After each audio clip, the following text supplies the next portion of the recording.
boy, 2 Republican senators put their foot down. We're going to get right into it.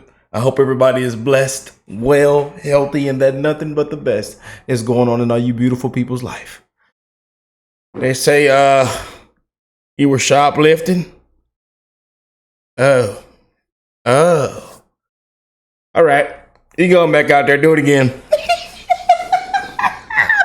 Can't make this up, y'all. We're living in some dark, woke times. And things are just,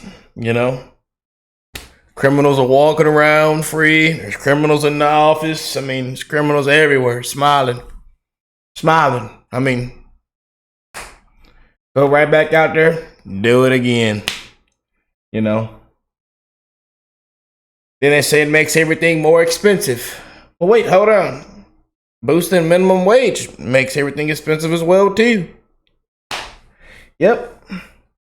Thou shalt not steal. Unless it's over $1,000. Oh. Oh, man, I can't wait to get into this, y'all. We got Ted Cruz and Josh Hawley. They're going to put their foot down. We're sick of this nonsense, y'all. We're going to call it for what it is. Shout out to the beautiful patriots around the world. I love y'all, man. God bless you all. And hey, let's jump straight in. And again, if you are not subscribed to the channel, make sure you subscribe so you don't miss a video. Hit that like button. And on a very serious note, you guys, I want to send prayers out to all you guys and your family, your safety. Please be careful, be aware. Crime right now is through the roof. People are desperate more than ever, you guys. And we know why. People are struggling at an all-time high. And again, the desperation rates are through the roof. So I love y'all. And let's jump in. And shout out to my brother Michael for sending this over for me to check out and react to for the first time with you guys. Love you, Mike. Not a big city problem. Absolutely not. So why would you oppose every jurisdiction legalizing shoplifting? Sir, why would you oppose every jurisdiction legalizing shoplifting? We're not going to. Why are we not going to oppose? Why? Legalizing shoplifting? Yes. No, we're not going to do that, Senator. We're not going to endorse criminal activity. But shoplifting is a different dynamic than organized retail crime. And what I'm here to testify about today is that organized retail crime. All right, that's really quite remarkable. Including the major cities in Texas. That's really quite remarkable. Unique item that we had on Amazon. Well, it doesn't seem that you're the only one. Employees in the same report said that the procedures that Amazon referenced weren't enforced. And in fact, Amazon encouraged employees to break those procedures. And then last month, Reuters reported that Amazon's own internal documents reveal it's still doing the same thing. The markup has reported evidence that Amazon is systematically rigging its search engine to return results for its copycat products over producers like you, Mr. Muterick. And I just... Mr. Dugan. Sorry, I don't understand your... Over the last several years, we've seen repeated efforts in Democrat-controlled cities and states to effectively decriminalize theft. California, for example, said that any theft under $950 is no longer a felony, and we won't arrest you if you're under that dollar figure. A recent NBC News article stated that both CVS and Walgreens say shoplifting in San Francisco outpaces thefts at their stores across the country. Pretty common sense. If you remove or greatly reduce the penalty for stealing things, theft gets worse. What exactly are the figures for non-employee theft in CVS stores around the country? And in particular, how do the rates of theft differ in jurisdictions with so-called progressive prosecutors who decline to prosecute shoplifting versus jurisdictions where law enforcement is enforcing laws against theft? Well, thank you for that question, Senator. Unfortunately, I'm not going to be able to disclose CVS financial information about losses. But if you allow me to comment, this is not a big city problem, right? Decriminalization is contributing to the problem. You're right, sir. Is there more theft in San Francisco than elsewhere? No, sir. There's not. Not relative to the amount of stores and market share that we have. It's higher. But so NBC News was wrong when they said that. I can only speak to what I see every day on the ground, Senator, and I I follow these criminals day to day from state to state and city to city. So CVS would support other jurisdictions legalizing shoplifting up to $950? CVS does not support legalizing shoplifting. Why not? Senator. Why not? We're not going to endorse criminal activity. But you're saying it has no effect. I never said it had no effect. You said there's not worse shoplifting in San Francisco. I find that highly doesn't mean dubious. no effect, Senator. Does it have an effect or not? Yes, of course it does. What's the effect? The effect is shoplifting is completely different than organized retail crime. If you're talking about shoplifting, that's a whole different dynamic than organized retail crime. Organized retail And so my crime, question is, what's the effect? You guys have the data. I'm sure I understand your question, Senator. Is there an effect do we take losses to shoplifting? Yes, like every other retailer. And are they greater in jurisdictions that effectively legalize it? No, they're not. So then why would you oppose every jurisdiction legalizing shoplifting? Your questions are not, your answers are not making any sense, sir. Well, I respectfully disagree. I think I'm making perfect sense. What I'm saying, Senator, is this crime goes to all 50 states. It's not a big city problem. Absolutely not. So why would you oppose every as much- jurisdiction legalizing shoplifting? Sir, why would you oppose every jurisdiction legalizing shoplifting? We're not going to. Why are we not going to oppose Why? legalizing shoplifting? Yes. No, we're not going to do that, Senator. We're not going to endorse criminal activity. But shoplifting is a different dynamic than organized retail crime. And what I'm here to testify about today is that organized retail All crime right, affects every city, that's really quite including the major remarkable. cities in Texas. That's really quite remarkable. Oh man. Let me ask a different question, which is you go into great detail about organized criminal organizations, but I want to point to you to something in Ms. Campbell's testimony where she cites the work of J.P. Kennedy, who's written a lot on the subject of theft.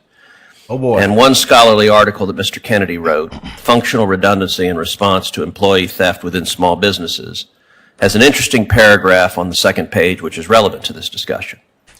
It says, quote, "It has been estimated that employee theft within the United States is 10 times more costly than all forms of traditional street crime, and that it cost victimized businesses in the U.S. economy as much as $400 billion a year. Furthermore, employee theft is estimated to cost victimized businesses significantly more than non-employee theft within the same businesses." In your experience, what is the relative magnitude of employee theft versus non-employee theft for retailers? My scope at CVS, Senator, is to investigate the external part of the theft. I don't have the internal figures necessarily at CVS. I will say overall, as the president of the Coalition of Law Enforcement and Retail, that internal theft is down. I could certainly provide you a report with those figures attached to it, Senator, if you'd like me to. But Do you have any judgment as to which is bigger, employee theft or non-employee theft? Well, I might be a biased opinion there, Senator, because I'm in the street every day working on organized retail crime. I see the harm that it does every day, why we need this federal legislation. So I see it. Sir, with all respect, I'd like you to answer my question. Do you have any judgment as to which is bigger, employee theft or non-employee theft? And in particular, Mr. Kennedy says employee theft is 10 times larger. No, I would disagree with that assessment. Do you have any judgment as to which is bigger, employee theft or non-employee theft? Most recently, over the spread of this epidemic, I would say non-employee theft. Okay, thank you. You're welcome. Thank you, Mr. Chairman. Thanks to all the witnesses for being here. Mr. Dugan, I just want to start with you, if I could. I noticed something in your testimony that I thought was interesting. You said that much of the problem with counterfeit goods online is due to organized crime in brick stores and brick and mortar stores, and that organized criminals shoplift from those stores and then they turn around and they sell the goods online. Have I got that right? No, Senator, I don't think I commented on counterfeit goods. Well, Probably stolen goods. yeah, I'm sorry. Okay. Stolen goods. Stolen. I'm sorry, I introduced the word counterfeit. I mean, they're goods online that are stolen, and then they steal them from brick and mortar stores and turn around and sell them online. Have I got that? Yes, sir. That right? Okay. So the New York Times earlier this year had a story in which you were quoted, I think, as saying our security officers are assaulted on a pretty regular basis in San Francisco, and that San Francisco is one of the epicenters of organized retail crime. Have I got that right? Yes, sir. You do. Can you just say more about that? Because I think this is something that has not been widely reported, is not widely understood. That part of the problem that we're seeing, and counterfeit, or in this case, stolen goods online. I mean, we've got a deluge of these goods, and it's linked also, it now turns out, to the crime wave that we're also seeing across the country. So maybe say something more about that. Yes. Thank you for that question, Senator. I will start by saying that this is not a big city crime. That this occurs in all 50 states. Thefts of organized retail crime occur just as much in low crime suburban neighborhoods as they do in America's largest cities. I know that's probably news to a lot of folks because it's not covered on the media as it is in some of our major cities. So what I meant to say is we were talking about San Francisco specifically. There's a lot of stolen product there that gets filtered to other states, specifically like Texas, North Carolina, and New Jersey. They get a lot of that stolen product from San Francisco. So what I was trying to make a point was, even though the product is stolen in one area, the problem is statewide. That's why we need federal legislation. Right. So in other words, it can be stolen from one place, San Francisco, New York, St. Louis, whatever, wherever, and but then it finds its way online. I mean, so it shows up in online marketplaces in some contexts, and it's competing with legitimate goods with goods that are entirely legal online, and you've got competition that's making its way into these online marketplaces that's due to organized crime at the brick and mortar level. Is that fair to say? Have I got that right? That is fair to say, except I would add it's unfair competition. Right, yeah, exactly. They're getting the products for much cheaper. But that's what our team does. We track these investigations state to state, all across the country, and then ultimately it leads us to the same place, which is an online marketplace, which is why we're looking for your help today. And what do you think is the best way for this body to address that phenomenon? I think the swift passage of the Inform Act is a vital first step. Very good. Thank you for that. I want to turn to the Amazon self-preferencing question here for a moment. Mr. Mutrick, I think that you testified to Senator Klobuchar earlier that your product in particular, that Amazon for a while had an Amazon Basics knockoff of your product. Have I got that right? That's correct. It's now been taken down. Is that? It was taken down only because it, I'll say, accidentally infringed on some of our registered trademarks. I see.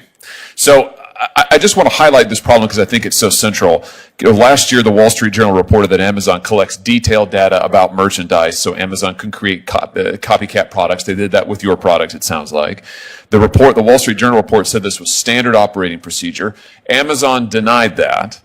They said they had procedures in place banning the practice. Now, has that been your experience, Mr. Mutrick? I do not have any insight into how Amazon makes their decisions, but I was aware that the 4-pack that they created, or 6-pack that they created, bore a striking resemblance to another unique item that we had on Amazon. Well, it doesn't seem that you're the only one. Employees in the same report said that the procedures that Amazon referenced weren't enforced. And in fact, Amazon encouraged employees to break those procedures. And then last month, Reuters reported that Amazon's own internal documents reveal it's still doing the same thing. The markup has reported evidence that Amazon is systematically rigging its search engine to return results for its copycat products over producers like you, Mr. Mutrick. And I just want to drive home the point that we can talk all day about the problems of counterfeit goods, and those are significant, but that's not going to make a huge dent, I don't think, unless we do something about the self-preferencing on these platforms. I've introduced legislation that would prohibit this self-preferencing. I've joined legislation by Senator Klobuchar and Senator Grassley that heads in the same direction, and I just want to underline that I think that is absolutely vital that we tackle this issue. Last thing, Mr. Mutrick, in my few remaining seconds here, Senator Blackburn was asking about some of the country of origin issues, and I want to just highlight this. Your product, tell us about the problem of counterfeiters using high-strength magnets in some of the knockoffs of your product. And I think that these were not goods that were not made in the United States of America. Is that right? That's right. These samples I have here, which I ordered last week, were not made in the United States. Some of them do have producer markings. This one says made in China. This one says nothing at all. And they do contain these high-strength magnets, which cause significant hazard to children when they're playing with this product. Absolutely. And I just want to underline that we're talking a lot right now about supply chain and manufacturing issues, which is absolutely important given our supply chain crisis. But I think what we're also seeing in this context is that when giant companies like Amazon help hawk foreign counterfeits, these are counterfeits, they're made abroad, parents don't usually have any way of knowing this, it's very difficult to find out. they're not only endangering children, they're also taking jobs away from people like you and your company that are made here in this country, and putting American kids at risk, as well as our own economy. So we need to find ways to push back against this simultaneous problem of counterfeiting, of misrepresentation of goods, and also, frankly, offshoring. So thank you for bringing. Oh boy, what do y'all think of that? Comment down below, you guys. We're living in some dark, dark times, man. You know? I said, what did you do? Oh, go do it again. Yeah, we don't care. It's okay. No, you did what again? Oh, you're fine. Go do it again. Go. You're a winner. Shame, man. We're living in some dark times, you guys. They say when there's criminals in the office, it's hard to get them off the streets. Oh, man. Shoplifting isn't a problem. I could have sworn I had seen news reports that businesses were leaving the areas due to shoplifting. Oh, yeah. A lot of things are closing down. And then they say, oh, it's making things more expensive. Oh, boy. Someone says organized retail crime sounds like organized shoplifting. Oh, boy. What a time and generation that we are living in. First, they blur the definition of what a man and a woman is, and now what shoplifting is. Oh wow, yeah, we're living in some dark times, like I tell y'all, man. You know, but comment down below what y'all think of this, man. And again, I'm praying for you guys' safety, your family's safety. Please be aware, man.